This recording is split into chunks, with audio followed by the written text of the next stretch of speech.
Hello and welcome to How to Pixelmon, instructional Pixelmon guide where we teach you those tips and tricks to make your Pokemon as good as they can be. So today we're going to be going over some nice poison Pokemon here. We of course got Drapion, giant purple monster, or nice blood red color when it's shiny, or Crobat, one of the fastest Pokemon in the game. So yeah, we're going to look into the stats on these guys real quick. If you want, you can stay out, Crobat. Just don't get in my way. But yeah, let's look at the trained Crobat I have here. As you can see, when trained, its speed can get extremely high. This is only at level 60, and it's already pushing 237 speed. And that's with a decent attack on it as well. Unfortunately, with all the speed it has, its attack isn't amazing, but it's still pretty good. Here's an untrained one. Still an incredible amount of speed, but you do have to train it with some attack to back that speed up so you can actually do something with it. But other than that, there's no other stat really worth training besides its speed and attack, so we gotta go for them when we're training. Now when it comes to Drapion, you could do something very similar. Here's what I have on my personal one. I trained it for speed and attack, also a very respectable speed. Hardly any higher than that of the untrained Crobat, but it can definitely get pretty fast. And that coupled with a pretty strong attack. Now the other thing is it has a decent base defense. It starts with a really good defense. It's I think it's its best stat in general, and speed is its second best, then attack. So if you wanted to, you could train this thing up to be a defensive tank, maybe a speedy defensive tank, and you could hit first and then take a lot of hits. That would be completely fine. Personally, I trained mine for the speed and attack because it can still take plenty of defensive hits, even with just the base amount it has. Now, when it comes to the moveset on these guys, let's start with Drapion, I suppose. Here's what I have on mine: Thunder Fang, Ice Fang, Toxic Spikes, and Crunch. Now, the reason behind this is I have Toxic Spikes because I will usually send out Drapion first. He's usually going to outspeed the Pokemon I'm going up against, and I will get Toxic Spikes out. This will make all the Pokemon on his team, or the other person's team, poisoned, unless they have a poison-type Pokemon to switch to absorb the Toxic Spikes. So this is a great starter to have. And of course he also knows Crunch and some Fang moves. That's one of the good things about Drapion. If you catch a wild Drapion, you can learn all kinds of Fang moves, and they're fairly common in the wild, so you don't have to go looking everywhere to find one. You can actually catch a few until you find one with the moves that you need. But the one thing I really do like about Drapion is, you know, even if you don't have the Fang moves, there's still plenty of other moves it can learn.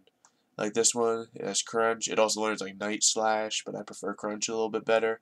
It learns Cross Poison, of course the Toxic Spikes, and Fire Fang. And it doesn't stop there. Those are just the moves it naturally learn, so you never really have to TM this thing. You can make it amazing without TMs. But it can learn all kinds of TMs. You can teach it X-Scissor. Just get rid of that.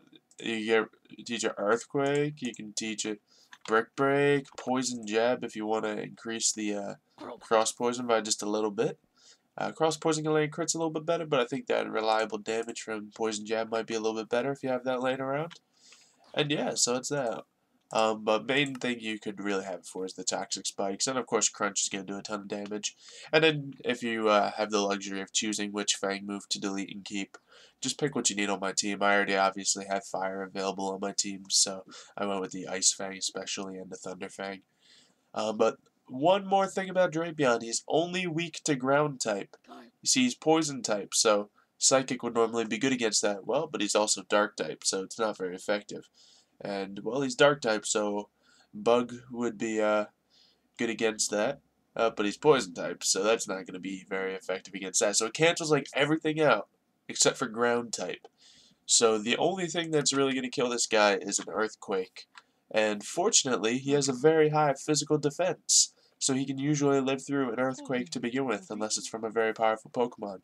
Like, the only thing that's really dependable on killing this thing is, like, Earth Power. And that's all you can do. But still, if you want to train it up defensively, it'll survive multiple Earthquakes and multiple attacks. Otherwise, it'll probably be able to survive a couple hits anyway. That's why it's good to train it in attack, so it can actually hit back after getting those Toxic Spikes out. But yeah, let's continue on to Crobat. Here's the one I use. I think I'm actually going to teach it a new move here. Yeah, it knows Cross Poison, Confuse Ray, X Scissor, and I'm going to replace the Aerial Ace for Fly. But if you can't be lucky enough to get yourself a Fly HM or Cross Poison on the Crobat, there's still plenty of other moves you could go with. On this one we have Poison Fang, which you can actually leave them very badly poisoned. It's a very nice poison effect. You could go with, of course, Confuse Ray is going to be critical on a Crobat because you're going to want to go out with Confuse Ray first, because Crobat doesn't always have the power to one-hit other Pokemon. Now, if you're going against like a Grass type or something you know you can one-hit, then by all means do that, but in most fights, Crobat's going to take multiple hits to take down the enemy, so you're going to have to Confuse Ray him. But, good news, you're going to hit first with that Confuse Ray because of their monster speed! But yeah, they can also learn some moves and stuff, so we'd replace the Supersonic probably with X Scissor, and come back. No, can't learn Earthquake, obviously, but yeah. And then it'll still have a really good moveset even without the Cross Poison and Fly. So the natures on these guys, of course, if we're going to go for the attack and speed, attack you want Adamant, Naughty, and Lonely, and speed you want Jolly, Naive, and Hasty. Now when it comes to Drapion, actually, if you're going to want to train up that defense and survive those earthquakes, you're probably not going to want a Lonely or a Hasty nature, because that'll actually decrease its physical defense. And that's what most ground moves are going to be. Also, if you want to train it up for physical defense, you don't want one of those. But these two can be good if you end up getting one of these with good fangs on it. Go ahead and train it, because this is good physical defense. Impish will reduce the special attack, which you don't need. Lax will reduce special defense. So I would definitely go and train it Impish if I came across it. But if not, just go for one of these 4 natures up here. And then you should do very well to train it. So hopefully you've been able to learn how to make these 2 poison Pokemon very effective, very fast, and very strong. I definitely use both of them on my team from time to time. Crobat I definitely planned on using right when I heard he was going to be in it, until I learned his attack was kind of not that great. But if you want to depend on Confuse Ray, it's definitely the best Pokemon to go with, because it will get that Confuse Ray in first.